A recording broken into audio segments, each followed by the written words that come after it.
ओम नमः शिवाय। हर हर महादेव। मेरे प्यारे शिव भक्तों और धर्म कथा संसार के सभी दर्शकों का एक बार फिर से बहुत बहुत स्वागत है।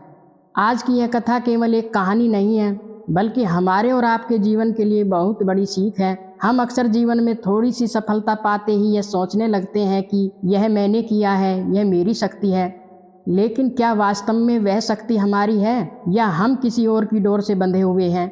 आज हम शिव महापुराण की उमा संहिता का एक ऐसा अध्याय सुनेंगे जहां स्वयं देवताओं को अपनी शक्ति पर अभिमान हो गया था और तब उस अभिमान को चूर चूर करने के लिए जगत जननी माँ उमा को एक अद्भुत रूप धरना पड़ा।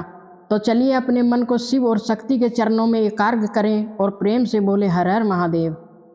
भक्तों, कथा उस समय की है जब देवताओं और असुरों के बीच एक भयंकर युद्ध हुआ था।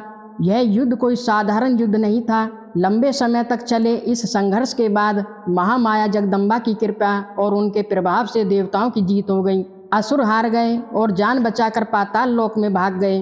अब होना तो यह चाहिए था कि देवता उस परम शक्ति का धन्यवाद करते जिसकी कृपा से उन्हें यह विजय मिली थी, लेकिन हुआ इसका ठीक उल्टा। विजय के नशे में चूर होकर देवताओं को अपनी वीरता पर भारी घमंड हो गया था। देवराज इंद्र, पवनदेव, वायु और अन्य सभी देवता अपनी ही प्रशंसा करने लगे। वे एक दूसरे से कहने लगे, हम धन्य हैं, यह हमारी जीत है, हमारा बल कितना अद्भुत है, हमारे तेज के सामने असुर टिक ही नहीं सके। यह हमारा ही प्रताप है कि दैत्य कुल का विनाश हो गया। स्वर्गलोक में चारों ओर बस मैं और मेरे की ही गूंज थी। वे भूल गए कि करने वाला कोई और है और निमित्ती कोई और।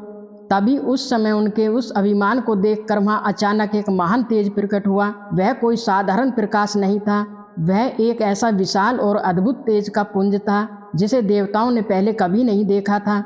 देवताओं की हंसी ठिठोली अचानक रुक गई, सन्नाटा छा गया। सभी देवता विस्मय से भर गए, उनकी आवाज़ कांपने लगी। वे डरते हुए एक दूसरे से पूछने लगे, यह क्या है, यह अद्भुत वस्तु क्या है? उन्हें तनिक भी आभास नहीं था कि यह वह शक्ति है। यह वही भगवती उमा का प्रभाव है जो आज उनके घमंड को मिट्टी में मिलाने के लिए वहाँ प्रकट हुआ है। उस समय देवराज इंद्र ने अपना साहस बटोरा। उन्होंने वायुदेव को आज्ञा दी और कहा, हे वायुदेव, आप तो अत्यंत शक्तिशाली हैं, आप जाइए और ठीक ठीक पता लगाइए कि यह यक्ष स्वरूप, यह तेज आखिर है कौन। इंद्र की आज्ञा पाकर वायुदेव बड़े ही अभिमान के साथ उस तेज के पास पहुँचे। उन्हें अपनी गति और अपनी शक्ति पर बहुत नाज था। जैसे ही वायुदेव उस तेज के निकट पहुँचे, उस महान प्रकाश पुंज ने, उस यक्ष स्वरूप ने उनसे प्रश्न किया, तुम कौन हो? जरा सोचिए भक्तों, वायुदेव से कोई पूछे कि तुम कौन हो? वायुदेव को यह बात बुरी लग गई। उन्होंने बड़े गर्व से अपना परिचय देते हुए कहा, क्या तुम मुझे नहीं जानते? मैं वायु हूँ, मैं इस संपूर्ण जगत का प्राण हूँ। यह सारा संसार, यह सब चर और अचर जीव मेरे ही सहारे जीवित हैं। मैं ही इस समस्त विश्व का संचालन करता हूँ। वायुदेव की यह अहंकारी बातें सुनकर उस महातेज ने, जो साक्षात ब्रह्मा का स्वरूप था, एक छोटा सा सूखा हुआ तिनका, घास का टुकड़ा उनके सामने रख दिया और बहुत ही शांत स्वर में कहा, अच्छा, यदि तुम जगत के संचालन में इतने ही समर्थ हो तो यह एक छोटा सा तिनका यहाँ रखा है, इसे अपनी इच्छा के अनुसार उड़ाकर दिखाओ या इसे यहाँ से हटाकर दिखाओ। वायुदेव को लगा यह तो बच्चों का खेल है। जो वायु बड़े बड़े पर्वतों को हिला सकती है, उसके लिए एक तिनका क्या चीज़ है। वायुदेव ने उस तिनके को उड़ाने के लिए अपना पूरा जोर लगा दिया। उन्होंने आंधी चला दी, तूफान खड़ा कर दिया, अपनी सारी शक्ति झोंक दी, लेकिन आश्चर्य, वह सूखा हुआ तिनका अपनी जगह से तिल भर भी नहीं हिला। सृष्टि को चलाने का दम भरने वाले वायुदेव पसीने से तरबतर हो गए। उनका सारा अहंकार उस एक छोटे से तिनके के सामने हार गया। वे अत्यंत लज्जित हो गए। नीची गर्दन किए वे इंद्र की सभा में लौट आए और अपनी पराजय की कहानी सुनाई। उन्होंने इंद्र से कहा, हे देवेंद्र, हम सब झूठे ही अपने आप को सर्वेसर्व मान बैठे। हम तो एक छोटी सी वस्तु का भी कुछ भी नहीं बिगाड़ सकते। उस यक्ष को जानना मेरे वश की बात नहीं है। वायुदेव की यह दशा देखकर इंद्र ने एक एक करके अन्य देवताओं को भेजा, लेकिन कोई भी उस रहस्यमयी तेज के सामने नहीं टिक पाया। अंत में स्वयं देवराज इंद्र उस यक्ष के पास जाने के लिए उठे। लेकिन भक्तों, देखिए परमात्मा की लीला, जैसे ही इंद्र उस तेज के पास पहुँचे, वह दुस्साहस तेज वहाँ से अंतर्ध्यान हो गया, अदृश्य हो गया। जानते हैं क्यों? क्योंकि इंद्र के मन में अभी भी मैं का भाव था और परमात्मा अहंकार के सामने कभी नहीं प्रकट होते। जब वह तेज गायब हो गया तो इंद्र का अभिमान भी टूट गया। वे समझ गए कि यह कोई साधारण शक्ति नहीं है। वे वहीं खड़े होकर विस्मित हो गए और अपने मन ही मन उस परम शक्ति की शरण में चले गए। उन्होंने सोचा, जिसका यह चरित्र है, मैं उसी सर्वेश्वर की शरण लेता हूँ। जैसे ही इंद्र का अहंकार टूटा और उनके मन में भक्ति का भाव जागा, उसी समय वहाँ एक चमत्कार हुआ। चैत्र मास की शुक्ल पक्ष की 9वीं तिथि थी। दोपहर का समय था। उसी आकाश में जहाँ पहले वह तेज था, वहाँ अब साक्षात सच्चिदानंद स्वरूपनी भगवान शिव की प्रिया माँ उमा प्रकट हुई। भक्तों, माँ का वह रूप इतना मोहक और दिव्य था कि उसका वर्णन शब्दों में करना कठिन है। वे अपने तेज की 10 दिशाओं को प्रकाशित कर रही थी। उन्होंने यह स्पष्ट कर दिया कि वे साक्षात परब्रह्मा परमात्मा हैं। माँ उमा 4 भुजाओं वाली थी। उनके हाथों में वर मुद्रा, पास, अंकुश और अभय मुद्रा सुशोभित थी। वे लाल रंग की साड़ी पहने हुए थी। लाल फूलों की माला और लाल चंदन में उनका श्रृंगार किया गया था। उनका सौंदर्य करोड़ों कामदेवों को भी लज्जित कर रहा था, ऐसा था। वे नूतन यौवन में संपन्न थी और बड़ी ही रमणीय लग रही थी। माँ का वह रूप ऐसा लग रहा था मानो करोड़ों चंद्रमाओं की चांदनी एक साथ चमक उठी हो। इंद्र और सभी देवता माँ के उस विराट और भव्य रूप को देखकर नतमस्तक हो गए। तब सबकी अंतर्यामी और सब भूतों की साक्षी माँ महामाया ने बोलना शुरू किया। उनके शब्द, वे उपदेश आज हम सभी को बहुत ध्यान से सुनने चाहिए।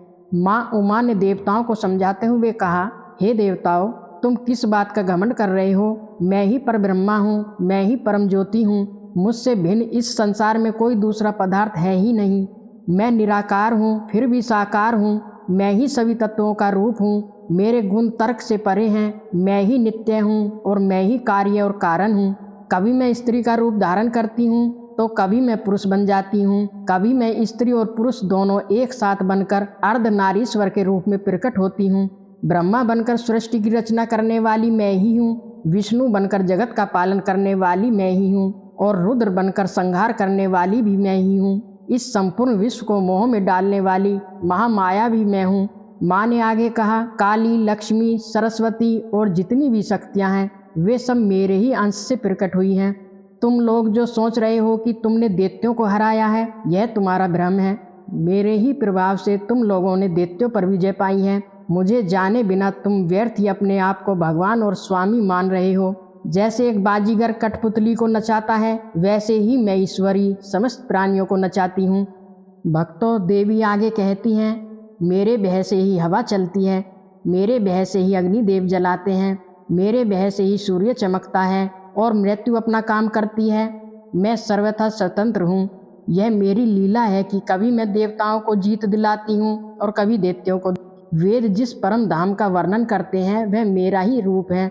मेरे 2 रूप हैं, एक सगुण माया युक्त और एक निर्गुण माया रहित।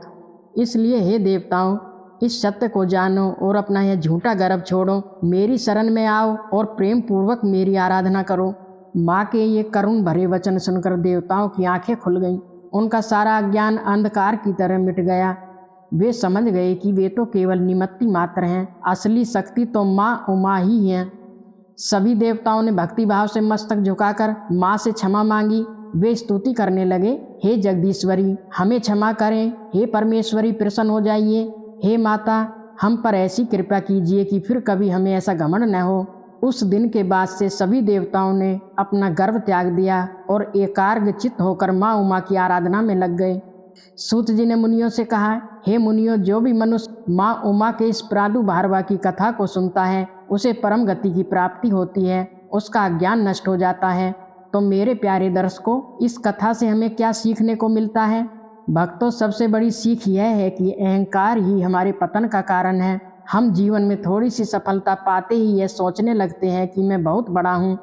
लेकिन जैसे वायुदेव एक तिनके को नहीं हिला सके, वैसे ही परमात्मा की इच्छा के बिना हम एक भी श्वास नहीं ले सकते। हम जो कुछ भी कर पा रहे हैं, वह उसी परम शक्ति की कृपा है। चाहे हम उसे शिवा कहें, शक्ति कहें या परब्रह्मा, हम केवल कठपुतलियाँ हैं। डोर उसी के हाथ में है। इसलिए जब भी सफलता मिले तो घमंड न करें, बल्कि उस ईश्वर का धन्यवाद करें।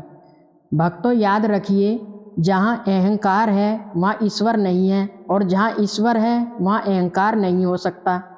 यदि आपको आज की यह कथा पसंद आई है तो कमेंट बॉक्स में जय माँ उमा या हर हर महादेव लिखना न भूलें। इस वीडियो को अपने परिवार और मित्रों के साथ साझा करें ताकि उनका भी अभिमान दूर हो और भक्ति का संचार हो।